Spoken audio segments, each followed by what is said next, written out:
3 in a row. Welcome back to Red Nation Bloggers YouTube channel. Took a break on Saturday. I thought, hey, let's let the season go on. I want to see how they play to the second Kings game because you know they do the home and home or the back-to-backs now with the same team. Something I really don't like, honestly, by the way. But that's what they do. And what do the Rockets do after beating the Sacramento Kings on Saturday night? They come out on Monday night and they double down and they beat their ass even worse. This game was just domination from beginning to end. From beginning to end, this game was complete and utter domination. And what I love about this team, I saw it a little bit in the preseason. Actually, I saw it a lot in the preseason. And it's carried over into the regular season, and it's really starting to show now, is the ability and the want to for this team to have guys run guys off the three-point line, even when they're way out of the play. Like, they can be 5 to 10 feet away from the opposing player about to shoot the three. They're closing out so hard to stop that player from shooting a shot. It's remarkable. The effort that we're seeing on defense has been something that I think we have not seen as Rockets fans since 2018. And that's just me being honest. Maybe my memory is bad, but since 2018, I haven't seen this type of defensive effort. And even then, like, that team wasn't running guys over the line. They were more smothering type. They were more like just smother you. That team was get you one-on-one, switch everything, and smother. This team is like, it's so much going on defensively. I love how they go down, they help, and they react, and they recover, and they go back out to the three-point line to just defend the shot. I love that because it takes extra effort if you want to be a good defensive team. And you could tell that the Kings were just flustered by that.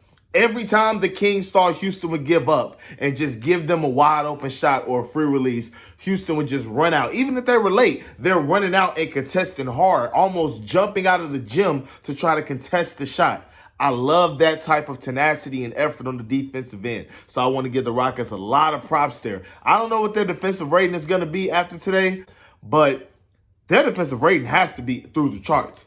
Since this win streak has begun, outside of the win against the Charlotte Hornets when they gave up like 117 or something like that, these past two wins versus the Sacramento Kings have been very, very impressive.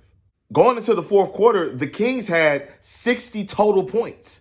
I heard Craig Ackerman midway through the second quarter say, hey, the Kings might struggle to put up 80 points. And I think at that point they had like 34 points or something like that. This Rockets team had 90 points in the third quarter. By the end of the third quarter, like 91 or 92 points. That was just very impressive for the offense and the defense to both be clicking. It's just crazy. I really, really, really enjoyed the defensive effort. I just had to talk about that. I had to show love. Let's get to the offensive side of the ball. Offensively, Jalen Green with an efficient 23 points led the team in scoring. This guy came out. He was aggressive. He was assertive. His shot selection was great. And although he missed 2 free throws, that was something that I really was impressed by. You think he was 7 for 7 before he missed a free throw. He has been struggling from the free throw line, and that is just because of focus. That is just because of whatever the case may be, his mind wandering, maturity, call it what you want to call it. He should be better at the free throw line than what he is, especially the way he can score and shoot from the outside. It does not make sense for him to be as bad. He definitely needs to get better, 100%. But Jalen Green, his playmaking, the way that he is enforcing the issue, the way that he's letting the game come to him and getting his offense within the flow, I love it. Even in bad games, he's really not forcing it. Like, even in non-efficient games, he isn't forcing it. Last year, he would force. This year, he's letting the game come to him. He's still playing defense at a high level. Gotta love it. Fred VanVleet just played a very, very good floor game today. Nothing really spectacular. Didn't turn over the ball a lot. I love Fred VanVleet's game tonight. Don't want to really stay on that for too long. Just wanted to give him props where props are due. Salute to you, Fred VanVleet. Jabari Smith with 13 points. And it looks bad. Like, oh, he's struggling. No. 5 of 8 from the field. 3 of 5 from 3. Dude is balling. And defensively, he actually really, really caused a lot of havoc. I love the way Jabari Smith plays. I still think Houston should prioritize him a little bit offensively, get him the ball in the mid-range, let him shoot, let him post up, let him isolate. I still think they should do that more. But when you playing like this, I have no damn complaints. I have no complaints. How could I complain about a guy needing to get more individually when you're up by 40 points at one point? So I'm not going to complain. Jabari Smith was excellent. Loved it. Loved his game. I'll say it once again. Dillon Brooks has been worth every penny of that contract. I don't understand what I was missing or not seeing in Memphis. Like, now let me not cap or try to do too much here. In Memphis, in the playoffs, specifically versus Golden State in 2022, he was bad. He was shooting terrible shots. His shot selection was out of control. I would definitely say that. I'm not going to try to rewrite history. But for Houston, he has been fantastic. Whether that's posting up, whether that's in transition, whether that's making an extra pass, whether that's knocking down threes, whether that's driving to the rim and finishing, he has been excellent. And defensively, don't even get me started. This dude is phenomenal. This dude is phenomenal. His energy that he brings. I talked to y'all about how the whole Houston team just contests. Dillon Brooks is the leader of that. He is the leader of that. It doesn't matter if he gets beat. He's going to jump. It doesn't matter if he gets beat twice. He's still going to jump. And he's not just going to jump and do a fake contest. He's going to jump out of his shoes and try to contest the shot. I love that type of energy. I love it because it gets into the opposing player's head. I don't want to play nobody that's doing too much. Like you're doing too much. Calm down. That's what Dillon Brooks is on defense. I love it. And the fact that he has a good offensive game to go with it and he isn't just a stagnant guy, gotta love it. Absolutely gotta love it. Jae'Sean Tate, plus 28 off the bench. This guy, I'm not gonna lie, I will admit it. I wanted Jae'Sean Tate traded. One of the reasons why I wanted him traded, it wasn't about defense. It wasn't about ability to handle the ball and cut and finish at the rim. That had nothing to do with it. I wanted him to be able to shoot the three. And that's what he's been doing to start this season. He's shooting the three. 2 of 4 from three tonight, and that's all you can ask from a player like that. 50% from three. Just be respectable. Make the defense have to commit to you. And Jae'Sean Tate is now becoming one of those players that when he's open, it's starting to look like, oh my goodness, it's going in. And if that's the dynamic that he's bringing to the offense, I apologize for wanting you traded, brother. I apologize. I was wrong. I overreacted, jumped to conclusions. That's on me. So Jae'Sean Tate, I want to give you your flowers, bro. You really did a good job. You were playing exceptionally well. You have been the one positive literally every single game this season. I have had complaints, but this season, you have been good all year. I give you your props, sir.